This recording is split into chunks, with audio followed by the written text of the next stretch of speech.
Hi, everyone. Welcome back to the Lighthouse Sessions. I'm excited. I have my new friend, Steven Pivnik, with me here today. Steven has done some really cool things. We're going to explore them. Steven, why don't you introduce yourself and tell the audience a little bit about who you are and what you do? Sure, Jeff. First of all, thank you very much for the opportunity to be here. Even though some people would say I'm not fully recovered, I am a recovering entrepreneur.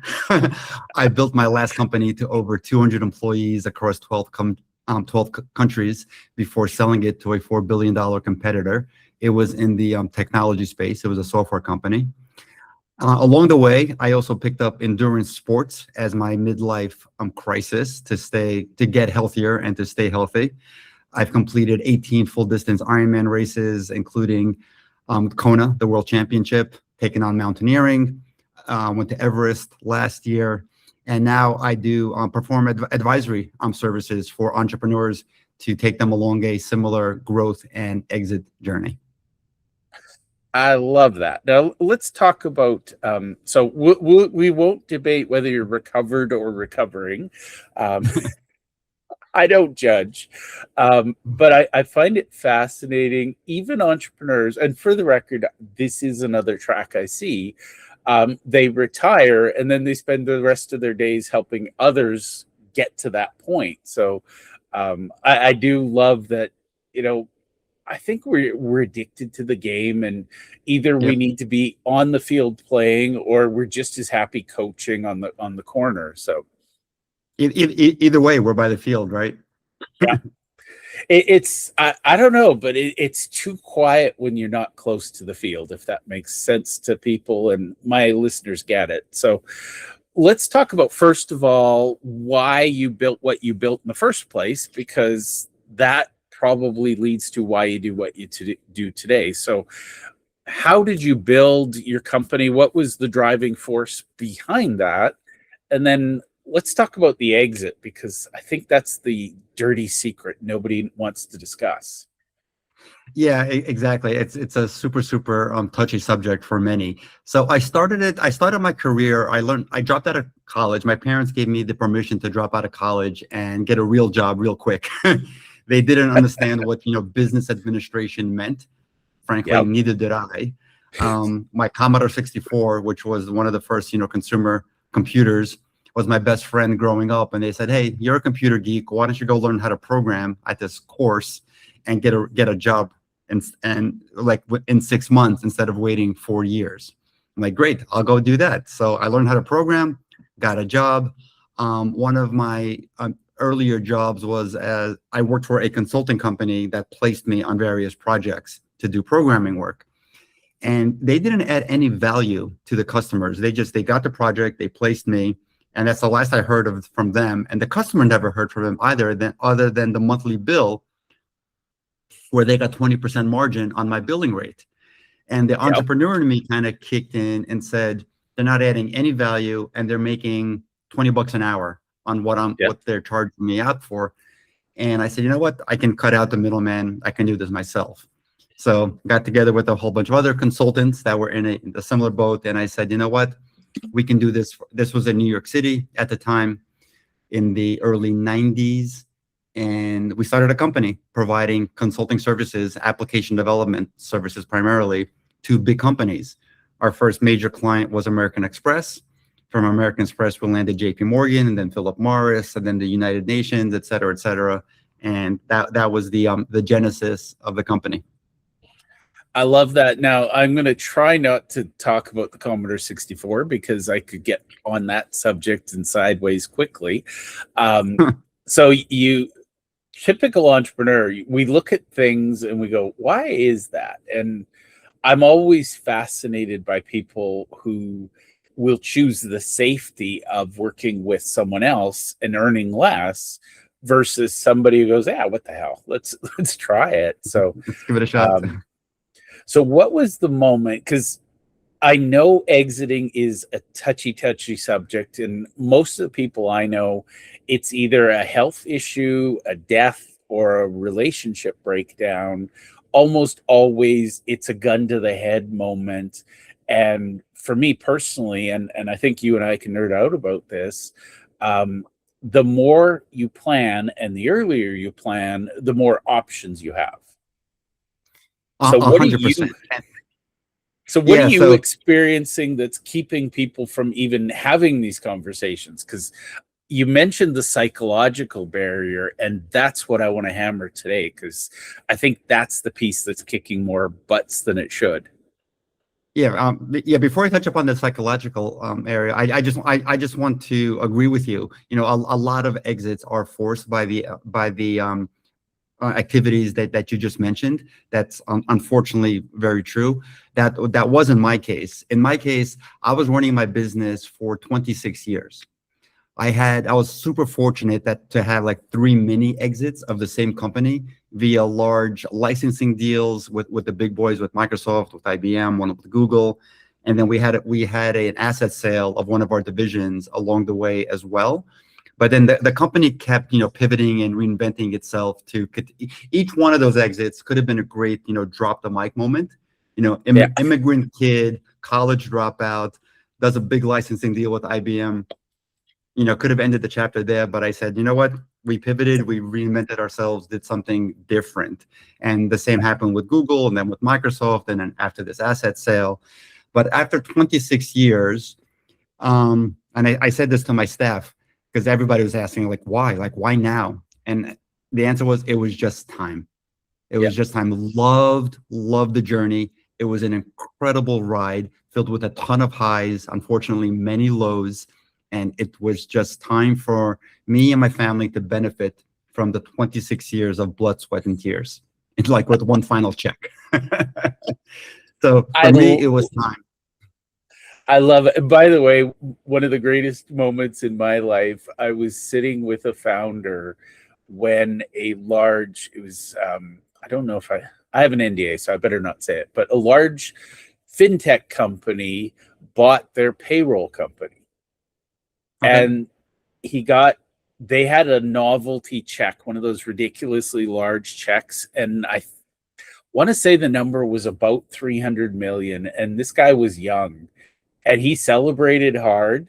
And I think it was about a year later, he was trying to buy the company back because his identity was missing. It was, he watched the big company, operationalize and efficiency and blah, blah, blah, and step back from customer service. And he couldn't handle just watching somebody else raising his child. He's like, nope, come back to daddy. You know what? That's a really interesting point because I really didn't watch what the acquiring company did with mine because it was a very, very typical, let's take out the competition type acquisition. We were competing with a huge $4 billion company, and they got sick and tired of losing to us because we were more nimble, we had better technology, we had better staff, et cetera, et cetera. So it was one of these, takeout type acquisitions. So I couldn't watch too much because I would have cried, right? Yeah. Because I learned after the fact, what was happening. But many founders feel that way, right? Their personal identity is wrapped up in their business.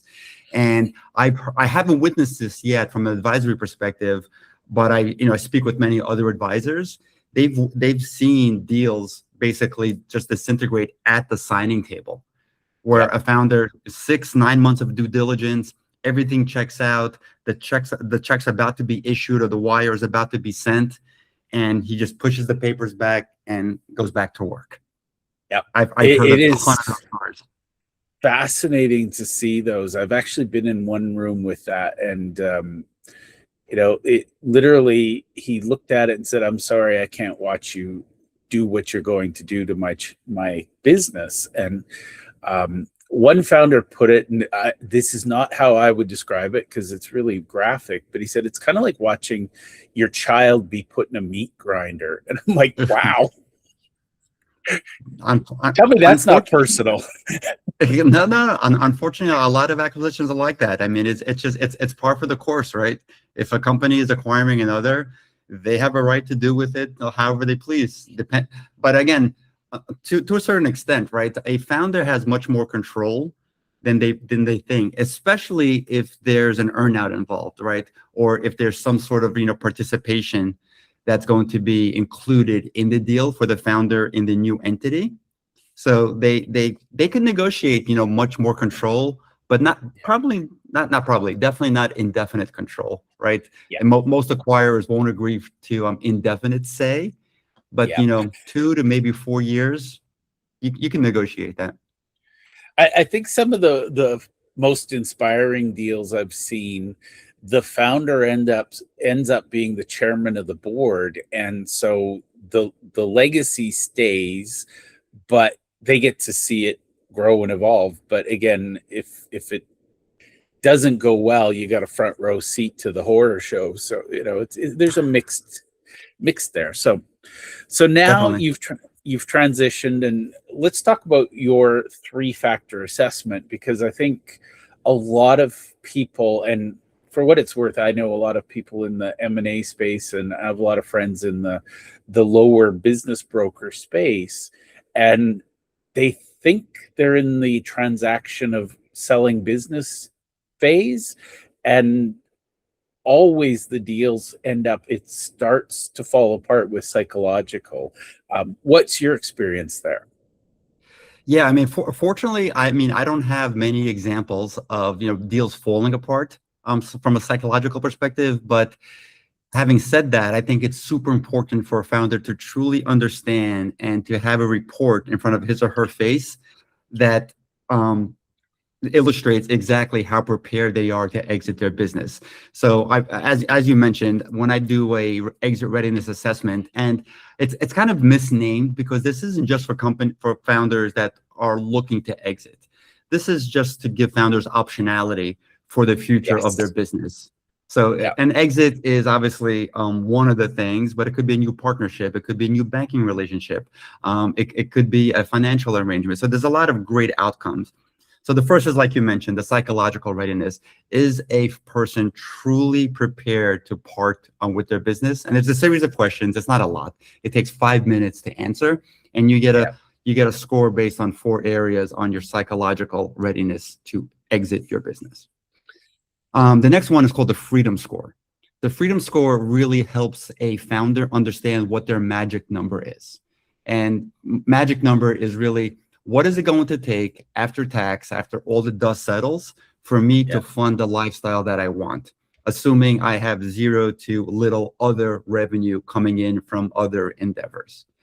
Obviously, everybody wants a gazillion dollars, for their business, but that's not realistic. And it's really eye-opening to figure out exactly, what you would need to fund the lifestyle that you want. And for a lot of companies, there's a huge gap between what they want and what the company is worth.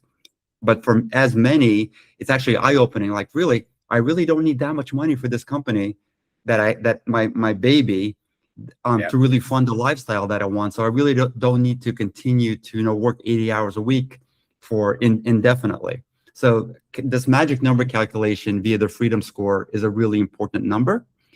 And then the last one is something called the value builder score, where based on, and again, this doesn't take long to fill out at all. It's about 20 minutes maximum, whole bunch of questions, and you get a valuation score on 8 different valuation drivers.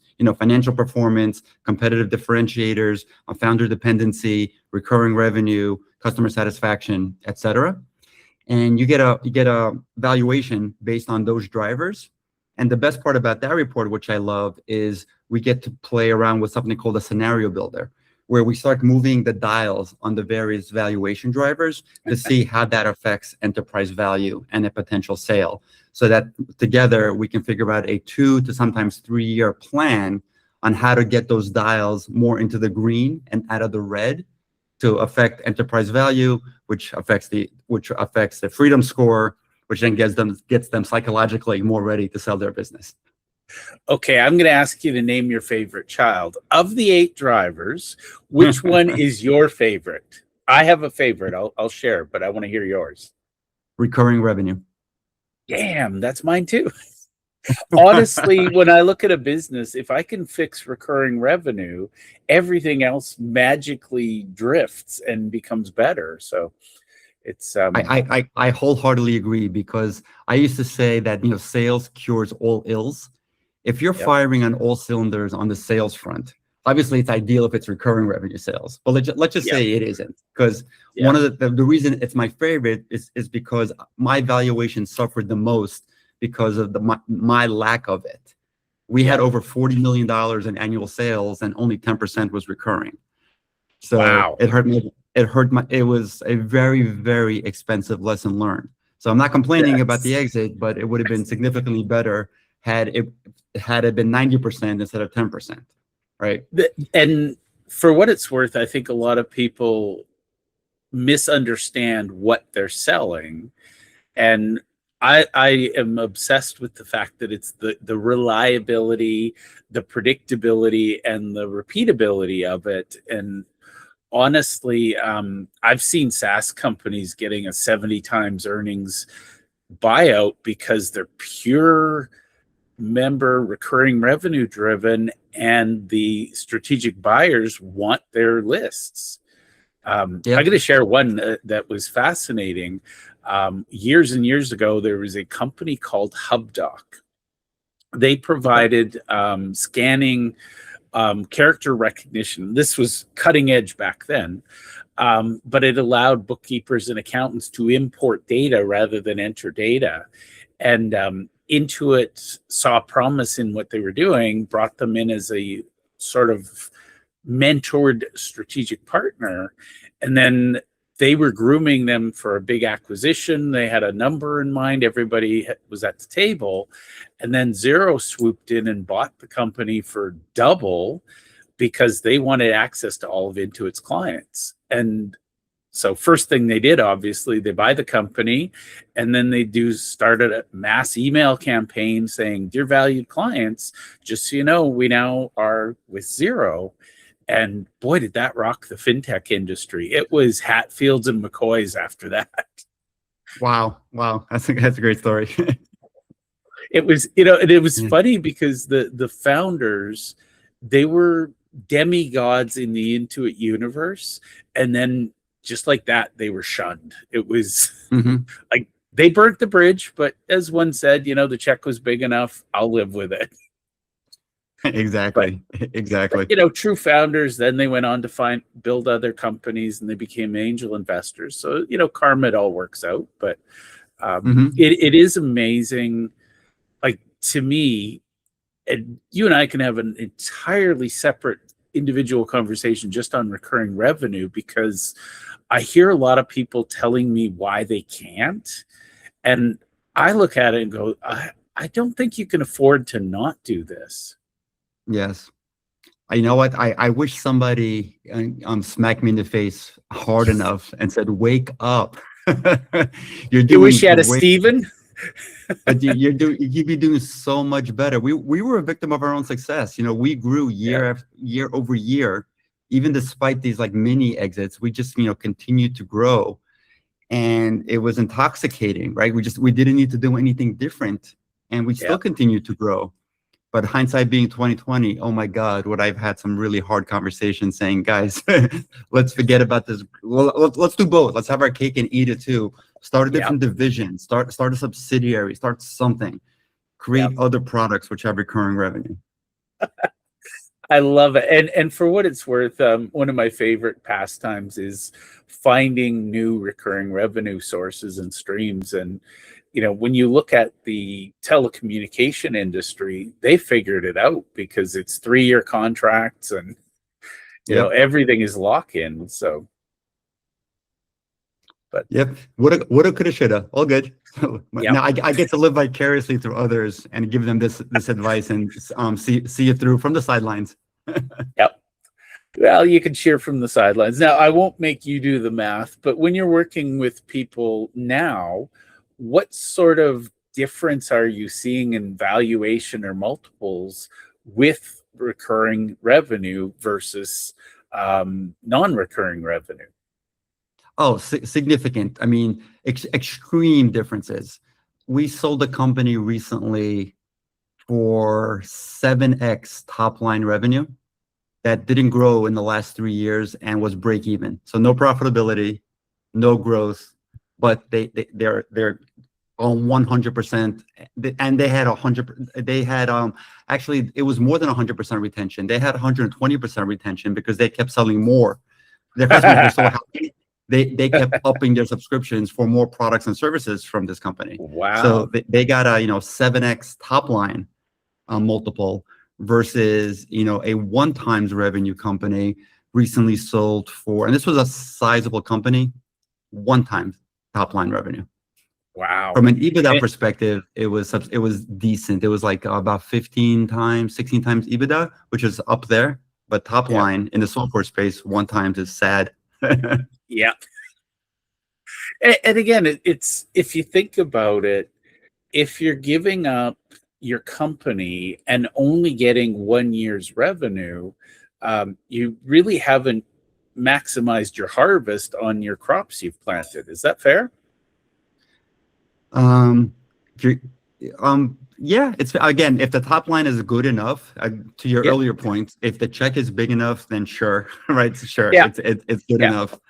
Well, But and yeah, that's where the lifestyle comes in, because if you're working 80 hours a week and you're making 40 million a year, maybe one more year is worthwhile, but maybe you have that health scare. So let's talk about the psychological piece, because to me, I just realized this recently how big a barrier this is. And I don't know that enough people out there are managing that particular piece, because you go from being, this is my world, this is my baby. And I've heard people describe it as, it's like burying your child, which you, but honestly, it's more like sending them off to college, because you've raised them and now it's like, okay, go out in the world and see what you can do. So what kind of things are you seeing people really struggling with?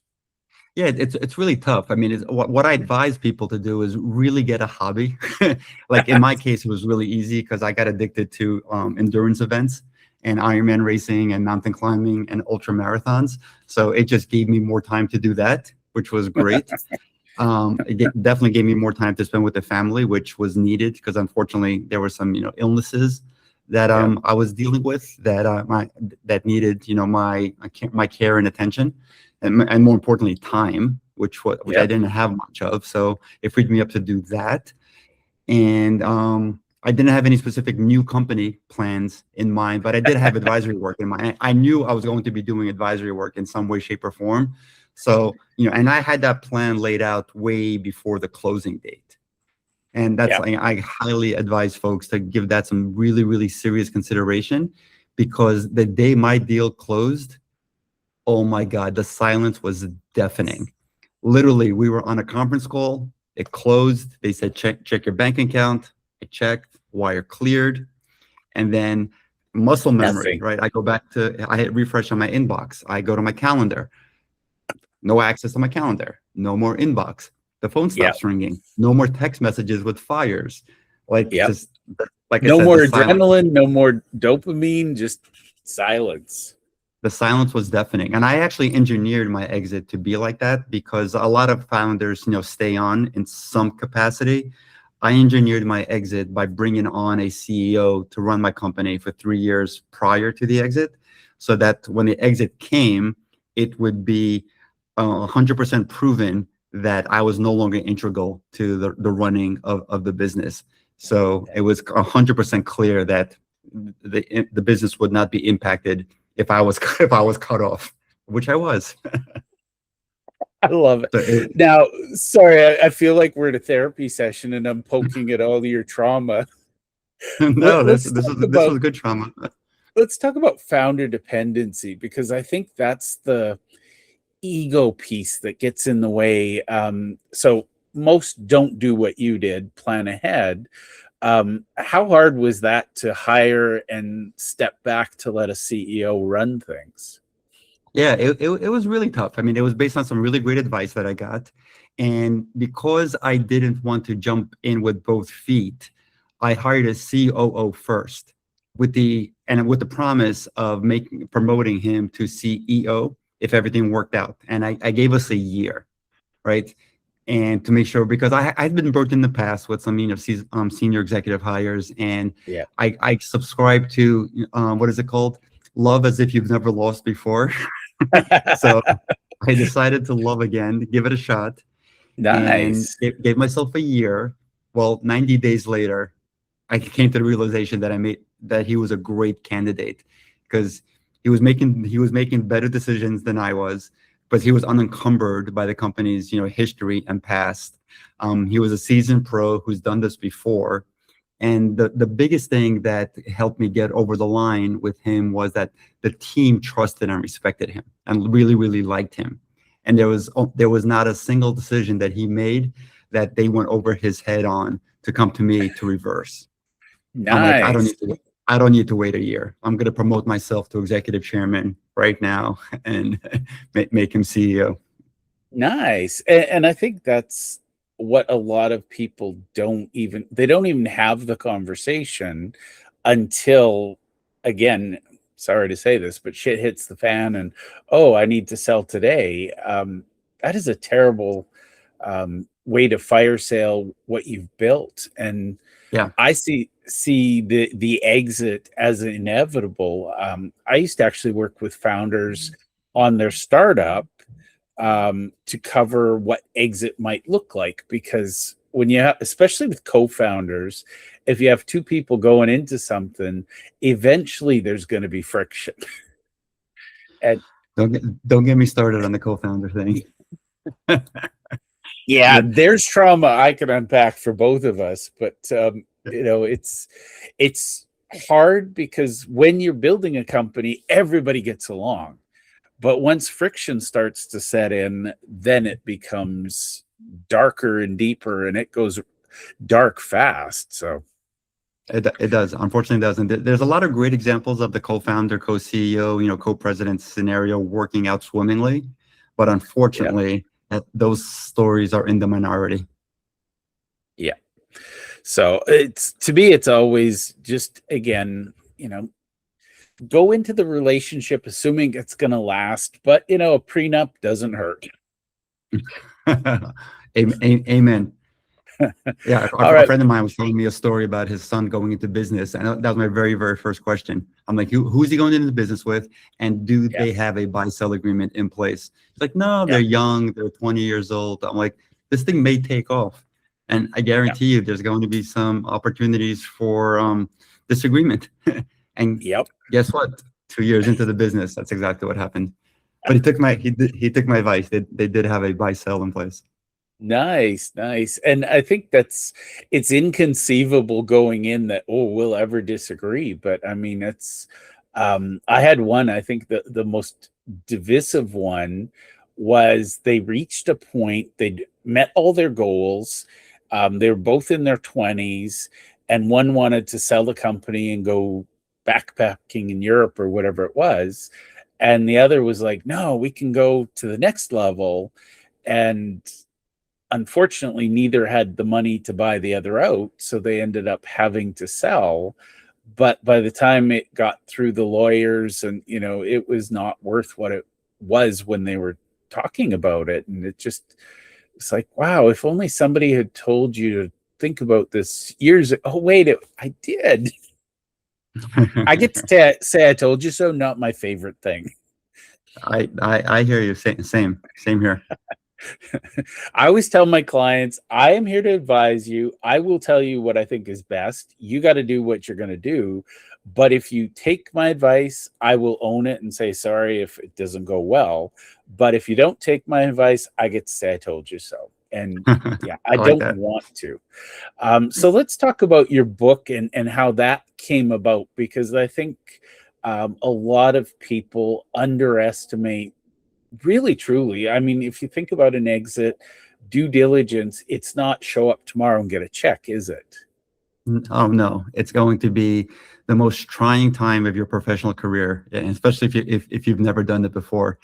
It's incredibly important to be surrounded with the right team of people, specifically people that have gone through due diligence. Your head of finance and other operational executives must have gone through due diligence. Otherwise, I'm not saying it's going to be impossible to get through, but it's going to be painful to get through unless they're prepared, unless they've done it before.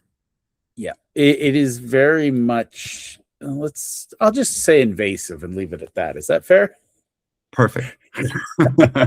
Perfect. And it's nearly a full-time job. And Yeah. you have to run your business as if the transaction is not going to close, because I'll throw a number out there, 50% don't close.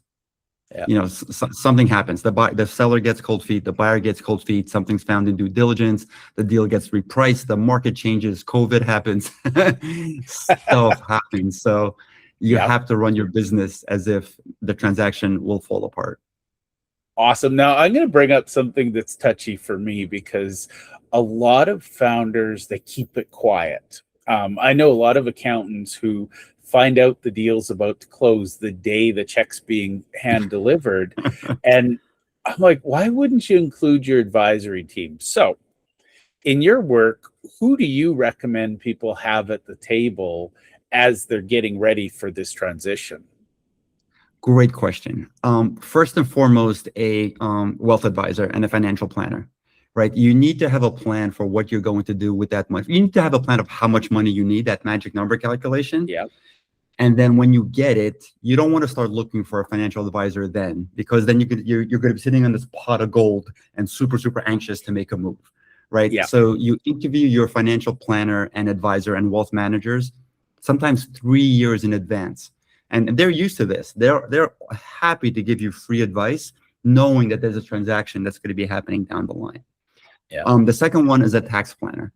There are so many great tax strategies that can be implemented as long as they're implemented ahead of time, right? If you try to implement a tax strategy to pay our favorite relative, Uncle Sam, less after the transaction, if you implement that in the 11th hour, they're literally just illegal, right? It's going to trigger an audit. You're going to get fined, and you may get actually prosecuted for tax evasion. It's really, really serious. So you have to do these things early. And the third, I'm just going to tap myself on the back. It doesn't have to be me. It can be a million and one of us. Surround yourself with people that have been in your shoes, specifically founders, right? It's great to have the right lawyers and accountants and business. Those are all super necessary, but you want somebody that's been in your shoes emotionally and psychologically from a founder perspective, by your side, because you're going to want to get on his or her couch or virtual couch as due diligence progresses. You may not believe this now, but you will need that therapy session. I can vouch for Steven because I've seen it. And I've seen many who are like, oh, I'll just take up golfing. And then after a month, they're like, I hate golf. It's like, it's amazing how we plan for things. And I've seen people spend more time trying to decide what coffee they're going to order in the morning than they do of how they're going to spend their retirement. And I have one, he's actually a fascinating guy. He exited his company, sold his entire life, his house, everything. And now he house sits using some very abstract, bizarre service I've never heard of, but it's cool. He dog sits house to house, and it's like 2-3 months, 2-3 weeks, whatever it is. It's all long-term stays.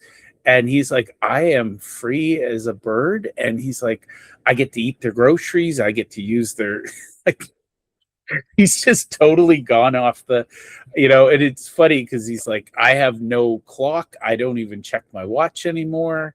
And, it can be very freeing, but he said, yeah, I tried golf, and it turns out I hate golf when it's all I have to do. So I know somebody that's been hopping around Australia doing just that, dog sitting and house sitting, and they're just getting free room and board while chasing waves up and down Australia. Yeah, and he loves it because he's got a dog, but he likes to have more dogs, but he doesn't want that work, so he just travels, and it's fascinating. Now, Steven, I could talk to you all day. I promised you I'd be out so we don't ruin your schedule.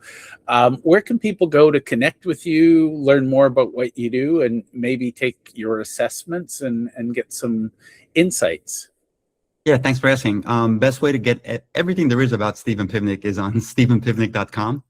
I have a blog there. There's links to my book and a lot of the service offerings that I have. I'm also very active on social media, so you can find me on LinkedIn and on Instagram. And the handles there are Steven Pivnik, one word. Steven with the V, Pivnik. You got V's in both names. That should be easy to remember, right? That's right. Well, I want to thank you for being on the show. It was a blast, and man, did it go fast. Yeah, thank you, Jeff. This did fly by. Great conversation. I really appreciate it.